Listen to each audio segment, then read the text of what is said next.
Sekcija uporabnikov sistemov stalnih izboljšav, ki deluje v okviru Zbornice elektronske in elektroindustrije GZS, je 3. oktobra 2012 pripravila strokovno konferenco z naslovom Dan najboljše prakse. Konferenca je bila namenjena predstavitvi najboljših praks na področju stalnih izboljšav v slovenskih podjetjih ter promociji prizadevanj za operativno in poslovno odličnost tako v podjetjih kot ustanovah. Osrednje teme: vitki procesi, operativna in poslovna odličnost, timsko delo, nabavne verige so na dobro obiskani konferenci predstavili strokovnjaki, ki se v organizacijah ukvarjajo s procesi stalnih izboljšav in inovativnostjo, ter vodstveni delavci z področja proizvodnje, vzdrževanja, razvoja, notranje logistike in kakovosti. Konferenca se je pričela s plenarnim zasedanjem, na katerem so govorniki spregovorili o stalnih izboljšavah in sistemu spodbujanja podjetništva in tehnologije v podjetjih in predstavili svoje razmišljanje o možnostih spodbujanja inovativnosti v malih podjetjih ter stalnih izboljšavah kot gradniku družbene odgovornosti. Gospa Marta Turk, kako spodbujati inovativnost v malih podjetjih? No, to je res pravzaprav en tako izzivalno vprašanje, kajti mala podjetja imajo največjo težavo v tem, da so mala, kar pomeni, da imajo znotraj sebe v delovnem kolektivu običajno morda 2-3 ljudi, ki predstavljajo delovni tim, in seveda takšni ljudje so večinoma polno zaposleni na rednem izvajanju dejavnosti, manj pa na tem, kar bi moralo vsako podjetje intenzivno delati in sicer razmišljati o prihodnosti, o prihodnjih storitvah, o prihodnjih izdelkih. Le s tem stalnim inoviranjem, stalnim prilagajanjem, tako smo tudi danes slišali od profesor Muleja, je potem možno biti ves čas tudi konkurenčen. No, zato seveda organiziramo v našem okviru pri naši zbornici Osrednje slovenske regije mrežo za inovativnost, ki načrtuje prav to oziroma spodbuja prav to. Večje sodelovanje med samimi podjetji, se pravi med podjetniki iz malega gospodarstva, srečevanje na določenih temah, odprte diskusije na določenih temah in znotraj tega seveda tudi pomoč pri iskanju morda novih drugih partnerjev ali izvedbenikov, kooperantov.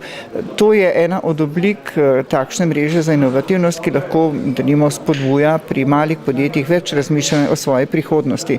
Kajti v podjetništvu dostikrat posebej na začetku si vzamemo zelo veliko časa za samo izvajanje, postavitev samega podjetja, potem pa nastopi trenutek, ko se je treba odločiti za rast. Če je sredstev in idej dovolj, je seveda ta rast nekje sama po sebi umevna, gre za zaposlitev dodatnih kadrov in seveda s tem se tudi širi tim, ki razmišlja, ki neprestano inovira, ki neprestano tudi predlaga nove ideje. Če pa ostajamo, stagniramo in ostajamo zelo majhni, se ne povezujemo v svoji mreži, v svojem okolju, ne vlagamo ves čas v dodatno znanje in iskanje teh informacij, imamo pa pri tem težave. No in tukaj je pri malem gospodarstvu opaziti vseh 20 let ravno to.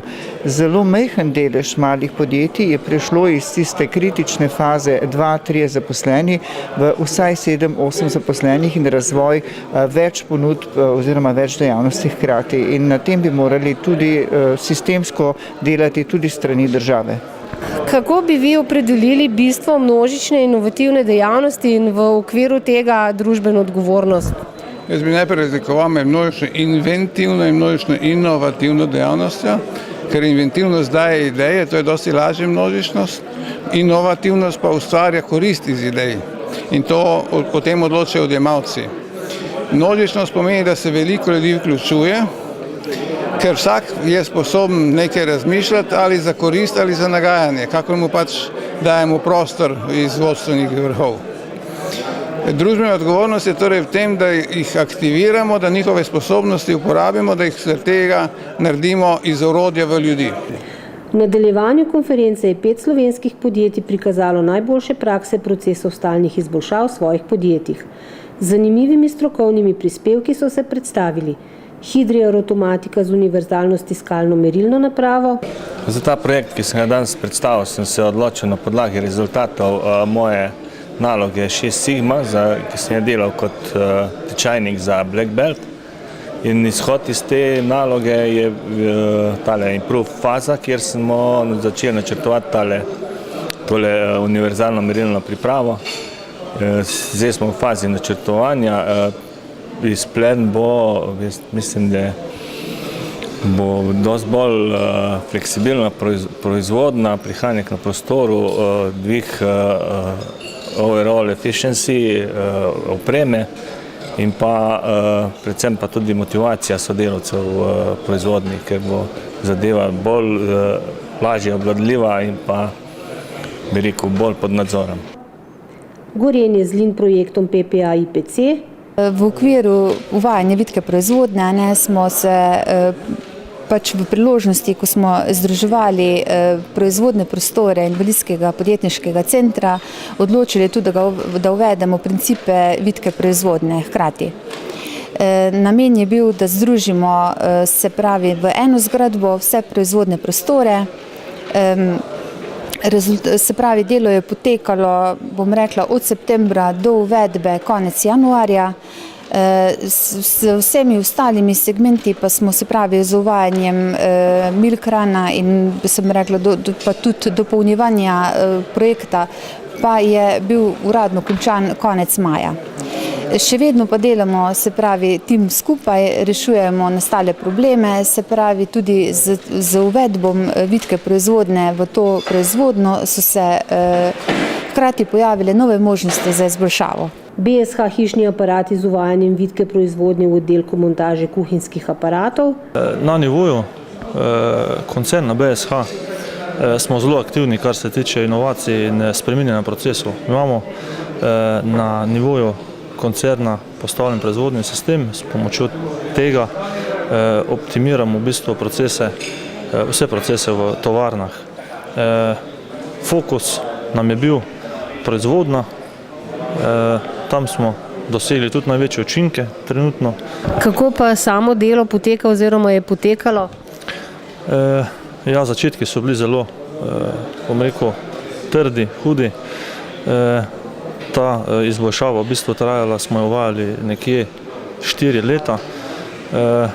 Pomembno je, da smo vključili tudi te ključne akterje, ki dnevno rokujejo z procesi, to so ljudje iz proizvodne, brez njih vsekakor ne gre.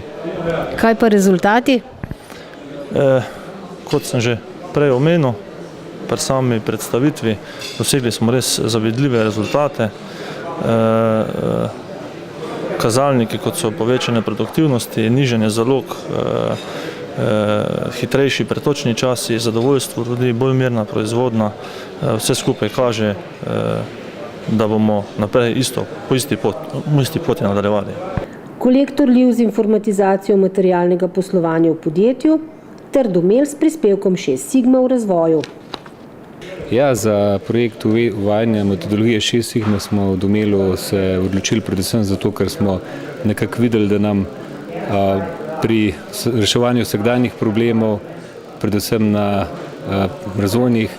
razvojnih projektih in v procesih proizvodnih, manjka sistematičnega pristopa k reševanju problemov, k odkrivanju tistih pravih vzrokov, da se problemi ne pojavljajo in da so čim bolj učinkovito rešeni.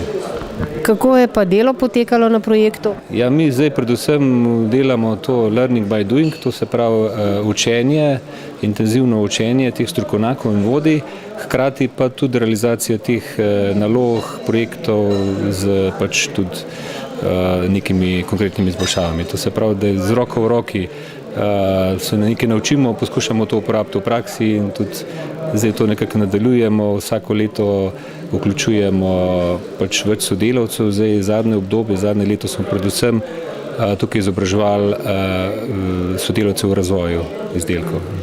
Kakšni so pa rezultati doseženi ali pa pričakovani? Ja, mi nekako imamo neke cilje, koliko projektov bi letno naredili vsak let, koliko prihrankov.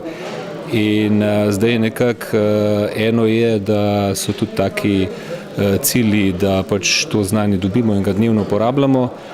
Po kazalnikih pa nekako število projektov, to je zdaj recimo imamo cirka 15 projektov zaključenih, kar se tiče izboljšav v proizvodnih procesih, pa približno zdaj 20-25 projektov v takih nalog v razvoju izdelkov, pa te prihranke tudi spremljamo, ki so zdaj recimo v do zdajšnjem obdobju približno 150 tisoč evrov. Sledile so še krajše predstavitve, v katerih so predstavniki podjetij Danfostrata, ETA, Gramer Automotive Slovenija, Hidrija, Odeja in Polikon ob razstavljenih plakatih spregovorili o najboljših praksah procesov stalnih izboljšav v svojih delovnih okoljih. V zadnjem delu konference, ki je bil posvečen tehnikam učinkovitega in konstruktivnega razmišljanja, je Nastja Mulej udeležencem govorila o tem, kako z metodo 6 klobukov razmišljanja do inovativnih in ustvarjalnih idej.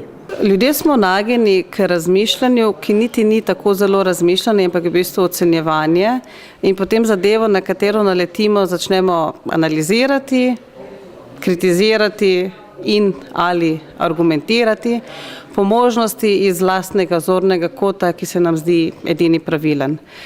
Ta način razmišljanja pa se izkaže kot precej zapletenega, kajti porabimo ogromno časa za zelo majhne rezultate in zelo pogosto hitro pokvarimo odnose z ljudmi, ki jih potem pač moramo na neke načine znova vzpostavljati.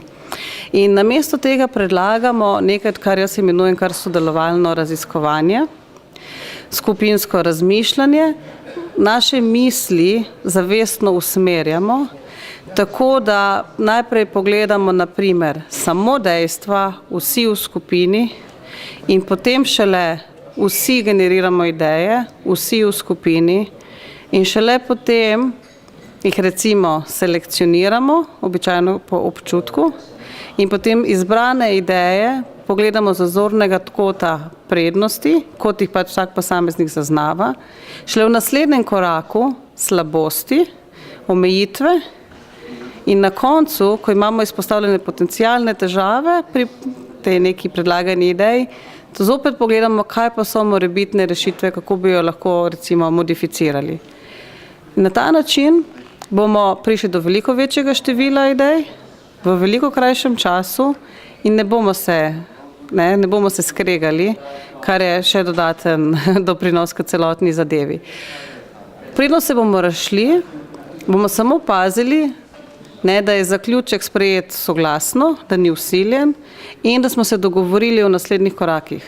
Torej, kdo točno bo kaj točno naredil, do kdaj točno. Kajti to je edino zagotovilo, da bomo tudi dejansko zares operacijski. Konferenca se je zaključila s slovesno podelitvijo nagrade za najboljši prispevek, ki jo je prejel Anton Hriberšek iz podjetja BSH Hišni aparati. Nagrado je podelilo podjetje Stories Design. Organizatorji konference so ob koncu poudarili. Zelo sem vesela, da nam je uspelo tole konferenco pripeljati do konca. Prispevki so bili zelo kvalitetno pripravljeni, tudi pogovor, vprašanja so bila konstruktivna, tako da upam, da nam bo uspel še kakšno takih konferenc in da nam bo uspel nadaljevanje uresničevanja naše vizije, to je pač deliti izkušnje, povezovati se na slovenskem nivoju in izpolnjevati družbeno odgovornost. Ja, prav vesel sem, da je konferenca zelo dobro uspela, prvič že po številu udeležbe, drugič pa po kvaliteti samih prispevkov in interesu udeleženih, ki so stali do konca in dejansko sodelovali v vseh programskih sklopih.